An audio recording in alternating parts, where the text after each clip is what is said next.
తెలంగాణ మూమెంట్లో మనకు section 1, 2, 3. Section 3 అంటే సరే మనకు జరిగిన మూమెంట్ మీద అవగాహన ఉంది, ఓకే. మరి 2, 1 సెక్షన్ 2, సెక్షన్ 1కి సంబంధించి మరి ఎట్లా ప్రిపేర్ అయ్యారు, ఎట్లా రాయగలిగారు, ఎట్లా మార్కులు మంచిగా సాధించడానికి అవకాశం ఉంది? అంటే తెలంగాణ ఉద్యమంకి నేను సబ్ ఇన్స్పెక్టర్ ప్రిపేర్ అయ్యేప్పటి నుంచే క్లాసెస్ వినడం జరిగింది. ఒకసారి క్లాసెస్ వినడం జరిగింది. దాని మీద నేను నోట్స్ ప్రిపేర్ చేసుకోవడం జరిగింది. నా నోట్స్ను ఒక 20 నుంచి 30 సార్లు రివైజ్ చేసుకోవడం జరిగింది. ఓకే. సో నాకు సబ్జెక్ట్ పట్ల కొంచెం అవగాహనతోనే ఉన్నా, పెద్ద నాకు భయంగా కూడా అనిపించలేదు. ఓకే. సో అది హెల్ప్ అయింది, ముందే ప్రిపేర్ కావడము. ఓకే, అట్లా హెల్ప్ అయింది. ఫస్ట్ సెక్షన్ ఎన్ని మార్క్స్ సాధించగలిగిన మూమెంట్లో తక్కువనే వచ్చినాయి. Okay, 68 marks. 68 marks. Okay, 68 marks. ఇప్పుడు అంత టాపర్లకు కూడా అంటే కొద్ది మందికి ఉన్నాయి 80, 90, 100, కానీ మిగతా 70 లోపే ఉన్నారు చాలామంది. Right, okay. నెక్స్ట్ మరి ఈ దీంట్లో గ్రూప్ 1 అంటే తెలంగాణ లేదా ఏదైనా రాష్ట్రంలో హైయెస్ట్ టాప్ లెవెల్ పోస్ట్. మరి మీరు ఇటు కమర్షియల్ ట్యాక్స్ సైడ్ రావడానికి కారణమేమి? మిగతా అంటే ఈ ఆప్షన్ ఇదే పెట్టుకోవడం జరిగిందా? మీ ప్రిఫరెన్స్ ఏ విధంగా ఉండే? నా ప్రిఫరెన్స్ నేను మొదటగా డిప్యూటీ కలెక్టర్ పెట్టుకోవడం జరిగింది. ఓకే. తర్వాత అంటే అందరు పెట్టినట్టుగానే దాన్ని ఎవరు వదులుకోరు కదా, అట్లా డిప్యూటీ కలెక్టర్ పెట్టడం జరిగింది. సెకండ్ ఆప్షన్ డిఎస్పీ ఇవ్వడం జరిగింది. ఓకే. నాకు పోలీస్ డిపార్ట్మెంట్లో పోవాలని కొంచెం డిపార్ట్మెంట్లోకి వెళ్ళాలని ఒక డ్రీమ్ ఉండేది, దానికోసం అది పెట్టుకోవడం జరిగింది. నేను కూడా అక్కడికి అయిపోతుంది అనుకున్నా. అంటే మళ్ళీ తర్వాత అనేది హైరార్కీ ఆర్డర్లో ఇవ్వడం జరిగింది. ఏదైతే హై 2లో ఉన్నాయో తర్వాత పోస్టుల గురించి ఏమంతగా నేను అనాలిసిస్ చేయలేదు, ఆలోచించలేదు. ఓకే. అట్లా కమర్షియల్ ట్యాక్స్ డిపార్ట్మెంట్ రావడం. ఓకే, అంటే ఫస్ట్ డీసీ, తర్వాత డిఎస్పీ, నెక్స్ట్ సిటీఓ పెట్టుకుంటారు. డిఎస్పీతోనే ఆగిపోద్ది అనుకున్నారు, బట్ కమర్షియల్ ట్యాక్స్ డిపార్ట్మెంట్ ఎంచుకోవడం జరిగింది. మరి ఈ కమర్షియల్ ట్యాక్స్ డిపార్ట్మెంట్లో అసిస్టెంట్ కమిషనర్గా మీరు ఇప్పుడు ట్రైనింగ్ పొందుతున్నారు. అసలు అసిస్టెంట్ కమిషనర్గా కమర్షియల్ ట్యాక్స్లో మీరు చేసే పని ఏంది? దానికి ఎట్లా ఏ విధమైన డ్యూటీస్ ఉంటాయి?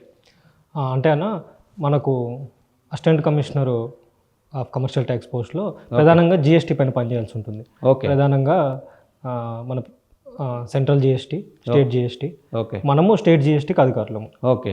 ఇక్కడ మనము ఎవరైతే బిజినెస్ డీలర్స్ ఉంటారో వాళ్ళ నుంచి ట్యాక్స్ వసూలు చేసి ప్రభుత్వానికి ఆదాయం తీసుకొచ్చేటట్లు చేయాలి.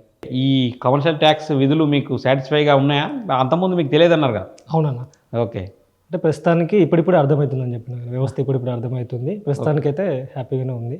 Okay, right. గ్రూప్ 1కు సంబంధించిన కంటే ముందు మీరు గ్రూప్ 2 కూడా ప్రిపేర్ అయ్యారని అన్నారు ఇందాక. మరి గ్రూప్ 2 ప్రిపరేషన్కు గ్రూప్ 1 ప్రిపరేషన్కు ఉన్న డిఫరెన్స్ ఏంది? అంటే నెక్స్ట్ ప్రిపేర్ అయ్యే అభ్యర్థులకి మీరు ఇచ్చే సలహా ఏమిటి? అంటే నేను చెప్పేది ఏంటంటే ఎగ్జామ్ గ్రూప్ 1, గ్రూప్ 2 అని కాకుండా ఉన్న సబ్జెక్టులపైన అవగాహన పెంచుకోవడం ముఖ్య విషయం. ఓకే. అన్నిటికీ కామన్గా గ్రూప్ 1, గ్రూప్ 2కు మెజారిటీ కామన్గా ఉన్నాయి. కొన్ని కొత్త గవర్నెన్స్ అని, కొన్ని ఈ డాటా ఇంటర్ప్రిటేషన్ పార్ట్ ఒకటి, కొన్ని కొత్తగా యాడ్ అవ్వడం జరుగుతుంది. మనం ఏం చేయాలంటే ఎగ్జామ్ ఏదనేది కాకుండా ఉన్న సబ్జెక్టులని క్షుణ్ణంగా డెప్త్గా చదివిన ఒక్కసారి మంచిగా డెప్త్గా చదువుకొని దాన్ని రెడీగా ఉండడం వల్ల ఏ ఎగ్జామ్కైనా హెల్ప్ అవుతుంది. ఇప్పుడు గ్రూప్ 2 అయితేనేమో ఆబ్జెక్టివ్ మెథడ్, అక్కడ మెమొరీ బేస్డ్ ఉండాలి. అక్కడ ఏంటంటే everyday memory based bits practice చేయడం, దానికి సంబంధించి ఏమైనా టెస్ట్ సిరీస్లు ఉంటే రాయడం, అట్లా హెల్ప్ అవుతుంది. గ్రూప్ 1 ఏమో మనం థియరీ పార్ట్ ఆన్సర్ రైటింగ్ రాయాలి. ఇక్కడికి వచ్చేసరికి అదే సబ్జెక్ట్ని ఆన్సర్ రైటింగ్ ప్రాక్టీస్ చేస్తూ ముందుకు పోతే సరిపోతుంది. అంటే ఎవ్రీడే ఆన్సర్ రైటింగ్ రాయడం, ఎక్కువ టైం రాయడానికి ఇవ్వడం వల్ల హెల్ప్ అవుతుంది. ఓకే. మరి టెస్ట్ సిరీస్ అన్నారు ఇందాక మీరు, అంటే ఈ గ్రూప్ 1లో మీరు ఏమైనా టెస్ట్ సిరీస్ రాసిరా? టెస్ట్ సిరీస్ మీ విజయంలో ఏమైనా కీలక పాత్ర పోషించిందా? అంటే టెస్ట్ సిరీస్ అని కాదు కానీ ఆన్సర్ రైటింగ్ డెవలప్మెంట్ కోసము ఒక ఇన్స్టిట్యూట్ హెల్ప్ తీసుకోవడం జరిగింది. అక్కడ ఓన్లీ ఆన్సర్ రైటింగ్ ప్రాక్టీస్ చేయడం జరిగింది. అది హెల్ప్ అయింది, చాలా వరకు హెల్ప్ అయింది. ఒక అవగాహన తీసుకొచ్చింది. అంటే మనం స్వతహాగా చదివేటప్పుడు ఏం చేయాలో అర్థం కాని పరిస్థితి, ఆన్సర్ ఎట్లా రాయాలి, ఎట్లా ఎండ్ చేయాలి, ఆ కొన్ని సందేహాలకి అక్కడ క్లియరెన్స్ దొరికింది. దానివల్ల అడ్వాంటేజ్ ఉంది. అంటే ఇప్పుడు ఈ టోటల్ ఎంటైర్ ఈ కాంపిటేటివ్ జర్నీలో అంటే అత్యంత మీరు ఎప్పుడన్నా బాగా ఫీల్ అయ్యి అంటే ఇంకా ఎగ్జామ్ జరుగుతలేదు, లేట్ అవుతుందనో లేదా క్యాన్సిల్ అవుతున్నాయనో ఇట్లా బాగా బాధపడే సందర్భాలు ఏమైనా ఉన్నాయా? ఆ ఫేజ్ కూడా ఉందన్న. అంటే ఈ గ్రూప్ 2 ప్రిపేర్ అయ్యే టైంలో ఎగ్జామ్లు పోస్ట్ పోన్ కావడము, మళ్ళీ పోస్ట్ పోన్ కావడము ఇది జరుగుతూ ఉండేది. అంటే కొన్ని ఏళ్ల పాటు ఏం ఎగ్జామ్ లేకుండా ఖాళీ ఉండడం జరిగింది. అంటే అలాంటప్పుడు నోటిఫికేషన్ ఒక్కటే లేదు కానీ మనమైతే మన ప్రిపరేషన్ కొనసాగిస్తూనే ఉండేది. ప్రతిరోజు చదువుతూనే ఉండేది. కొంచెం అప్పుడప్పుడు డల్ అయిన సందర్భాలు ఉంటాయి. ఓకే కానీ ఏదో ఒక మోటివేషన్ తెచ్చుకొని మన కుటుంబ పరిస్థితులు మన లక్ష్యాన్ని గుర్తు తెచ్చుకుంటూ ఓకే. అట్లా ముందుకు వెళ్ళడం వల్ల ఉపయోగం. ఈ అంటే ఈ బాగా సంతోషకరమైన సందర్భం ఈ ఎంటైర్ ఈ లైఫ్ జర్నీలో, ఈ ఎంటైర్ జర్నీలో సంతోషకరమైన సందర్భం అంటే రిజల్ట్స్ వచ్చిన తర్వాత అన్న. అంటే అప్పటి వరకు ఎన్నో ఎగ్జామ్ రాస్తున్నాను, ఫెయిల్ అవుతున్నాను. ఇప్పటి వరకు అన్ని ఫెయిల్ అయినవి ఉన్నాయి. మొదటి విజయం ఇది గ్రూప్ 1. ఆ రిజల్ట్స్ వచ్చిన రోజు సంతోషకరమైన. అదే అంటే failures are stepping stones to success అనేది మీ విషయంలో ప్రూవ్ అయింది. అంటే నెక్స్ట్ ప్రిపేర్ అయ్యే అభ్యర్థులకి అంటే మీరిచ్చే సలహా ఏంది? ఒక విన్నర్గా, ఒక గ్రూప్ 1 విజేతగా వాళ్ళకిచ్చే ముఖ్యమైన సలహా ఏంటి? అంటే ప్రిపరేషన్ ఇప్పుడు స్టార్ట్ చేయాలనుకునేటోళ్ళకి ఐదర్ గ్రూప్ 1 కావచ్చు, గ్రూప్ 2, ఎనీ కాంపిటేటివ్ ఎగ్జామ్స్, అంటే ఎట్లా వాళ్ళు స్టార్ట్ చేయాలి, ఏ విధంగా వాళ్ళ జర్నీ కంటిన్యూ చేస్తే విజయ తీరాలకు చేరుతారు అనేది మీ మాటల్లో. ఇప్పుడు ఏం లేదన్నా, మన లక్ష్యం ఏందో దాన్ని ముందే క్లారిటీగా ఉండాలి. ఓకే. ఎవరైనా ప్రిపేర్ అవ్వాలనుకున్నప్పుడు మనం ఏం చేద్దాం అనుకుంటున్నాము, ఏ ఎగ్జామ్ ప్రిపేర్ అవుదాం అనుకుంటున్నాము ఓకే అనేది లక్ష్యం మీద క్లారిటీగా ఉంటూ సిలబస్ ఏముంది, సిలబస్ కాపీని తీసుకొని సిలబస్ కాపీని క్షుణ్ణంగా పరిశీలిస్తూ ఓకే ఇంకా మనం మళ్ళీ బయటకు వెళ్ళకుండా, అంటే మళ్ళీ వేరే ఆల్టర్నేట్ అది చేయాలి ఇది చేయాలి అనుకోకుండా కంప్లీట్గా ఎగ్జామ్ కొరకే దానికి సంబంధించిన పుస్తకాలు తీసుకొని ఓకే ప్రతిరోజు హార్డ్ వర్క్ చేయడమే ఏదో ఒక రోజు విజయానికి కారణమవుతుంది. ఓకే. అంటే మీరు ఇందాక చెప్తూ అమ్మ నాన్న మన వ్యవసాయ మార్కెట్ కమిటీలో రోజువారీ కూలీగా పనిచేస్తారు. అసలు ఏంటి అమ్మా నాన్న పేరేంది, వాళ్ళు మీ విజయం పట్ల వాళ్ళు ఎట్లా స్పందించారు? నాన్న పేరు సోములు అన్న, అమ్మ పేరు కలమ్మ. వారిద్దరూ వ్యవసాయ మార్కెట్లోనే దినసరి కూలీలు.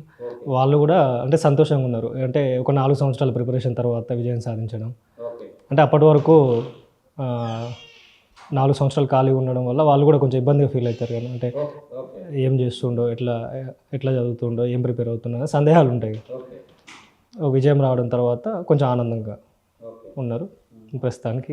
ఇంకో ప్రధానమైన విషయం ఏంటంటే ఈ ప్రిపరేషన్లో అంటే మనము ఇండివిజువల్ ప్రిపరేషను, గ్రూప్ స్టడీస్ ఇది అంటే ఎట్లా ఏదైతే హెల్ప్ అవుతుంది మనకు నెక్స్ట్ ప్రిపేర్ అయ్యేటోళ్ళని వాళ్ళకి మీ ఎట్లా ప్రిపేర్ కమ్మంటారు? అంటే గ్రూప్ 1కి అయితే గ్రూప్ డిస్కషన్ లాంటిది ఒక చిన్న ఏదైనా ఉంటే మంచిదన్న.